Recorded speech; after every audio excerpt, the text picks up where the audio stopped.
I'm rolling. Okay, so this is section 2. This is for the benefit of those who are gifted and anybody else who might have missed class. We're almost right at the end of section 1, and we're going to cover section 2.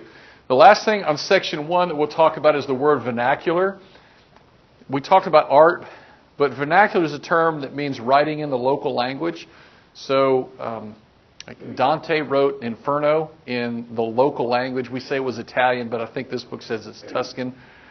As opposed to Latin. See, Latin was the language that everybody used in all business, in government, and in the church, but nobody really spoke it. So when these writers started writing in the native languages, more people could understand it. It kind of makes sense. But it also goes along with the whole concept of Renaissance. Individual achievement, individual value. They were writing stuff for people. Petrarch was the father of Renaissance humanism. And now we're on to, one more thing. Let's talk about Machiavelli. Machiavelli wrote a book called The Prince, and The Prince was a book on how rulers should gain and keep power. So this book is even pertinent today. So some of the things you got to learn in class is what is still there today. So the concept of being a Machiavellian ruler is still with us today. Used to be people in media used to criticize rulers for being Machiavellian. Right? So a Machiavellian ruler would be someone who was a strong ruler, advocated for his country and the people in his country. He should look like he was moral and ethical, but according to Machiavelli, it really didn't matter if he was moral and ethical, as long as he did everything to advance his country. Strong army, building cool buildings for the people and making sure that his people have work and jobs. Okay, so modern day people in the media might associate Donald Trump as being Machiavellian because Trump wants stronger America for American people, for American workers. And, he's probably not afraid to tell a tiny little fib to a foreign leader just to make our country better. So that would be Machiavellian. All right?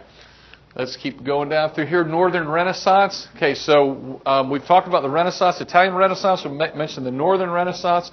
And if you come over here, we're looking at the map over here. The Renaissance happened here in northern Italy. So we see it here in northern Italy, the Renaissance. The Renaissance idea spread to northern Europe, and they spread in a number of ways. First of all, visitors, people came from here, visited Italy, and they said, hey, great, this stuff looks good. Let's try to do some of this. We mentioned before the 100 Years' War ended in 1453. That made it much easier to trade. So trade makes money. Money makes cities grow. And cities, we associate cities and towns with Renaissance-type things, growth of the middle class, always getting back to that. Wealthy merchants made lots of money in the Netherlands, and with that money they became patrons of the arts, and they influenced society, and they ended up influencing government because money is power, and power is government. England and France both had strong monarchs. They had strong monarchs because the war was over, and now all of a sudden, instead of spending all this money on war, they could spend money on cool stuff. So they became patrons of the arts. Northern Renaissance artists were interested in realism, making art look real. There was also some social reform based on Judeo-Christian values, and I don't think you can see this. No, that doesn't show up very well. But the whole concept of humanism, the advocating for the individual achievement, individual advancement, the worth and value of the individual, was all part of humanism, and that came about at this time too. The other thing is, a lot of people started leaving Italy right around 1500, and there was about a 30-year time period where France and Spain fought wars with each other, but they didn't do it there, they did it in Italy. So we humans generally don't like it when there's war going on, so a lot of people in northern Italy left and moved up to the Netherlands because there wasn't war there. People weren't trying to kill each other with armies. So that was a big a push effect for people leaving Italy.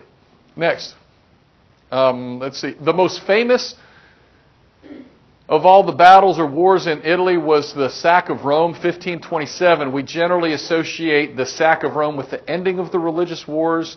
We don't go into a whole lot of that, but just kind of keep that in mind there. Okay, so for paintings, Northern Renaissance type paintings, we think about realism. People, the paintings looked more real, so it was realistic, real people. John von Eyck painted in oil-based paint. That's just one of those kind of standard type question things. A lot of these artists had to make their own paint. Oil-based paint was, I would assume, was much better than water-based paint.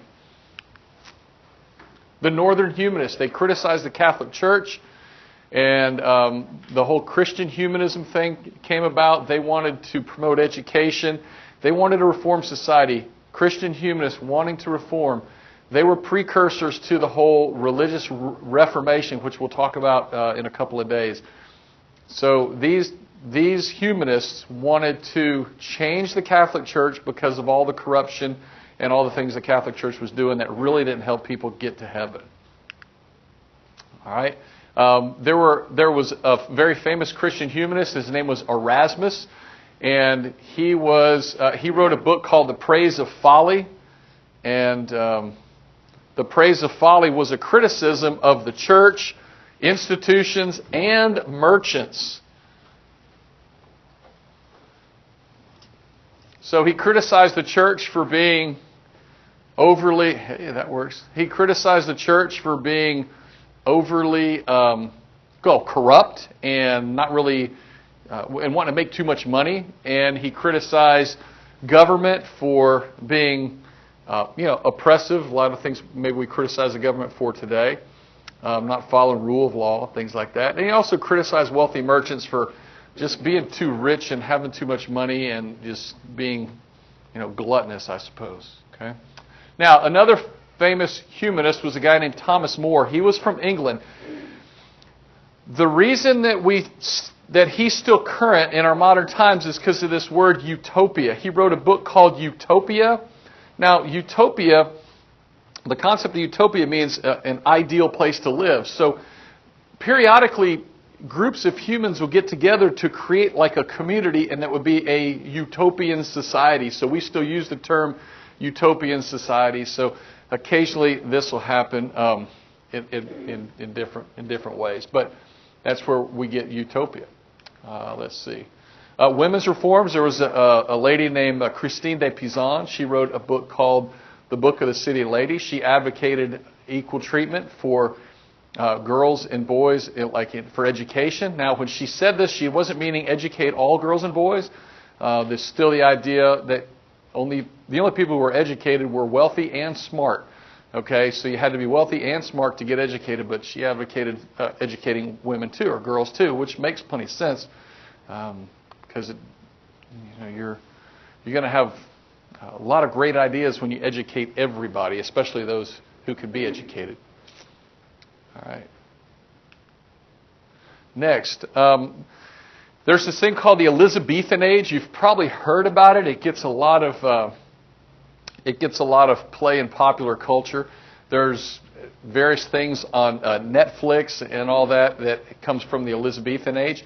And Elizabeth I was a queen for almost 50 years. England's had three great queens: Elizabeth I, Elizabethan Age; Queen Victoria, Victorian Age, basically the late part of the 19th century, and nowadays they have Queen Elizabeth II. She's been there for, 65 years. A wonderful old lady. 16 presidents, yes, Travis, 16 presidents. She's been the Queen of England. Unbelievable run of it. And she's still going at the age of 92. But probably the most famous person that we associate with the Elizabethan Age is William Shakespeare. He wrote lots of plays. They're still remade today. Your book talks about this still being part of like the English Renaissance. Okay, so they did a lot of plays and stuff. And he wasn't the only one, but he was just very prolific. So we still have modern day movies that they made out of the plays. What are some of them called? Romeo and Juliet. Nomeo. I'm not sure. I've seen Rodeo and Juliet, which is a story about Romeo and Juliet, or instead of people, it's gnomes. Gnomes. Okay, good. So, what else they remake? Hamlet. What else do we still remake these days that are Shakespeare stuff? Pretty Little Liars was one of them, right? No, I'm just kidding. That wasn't. No. All right. So, and then the Globe Theater was where a lot of stuff There was 2 theaters. The Globe was the one where more people go to because it was cheaper. That gets more play. All right, let's see what else we've got. The invention of the printing press. There is absolutely nothing more important in human history than the printing press because it spread ideas rapidly like had never been spread before. Before the printing press, there was writing and a little bit of printing. See who's calling. Never mind, they quit.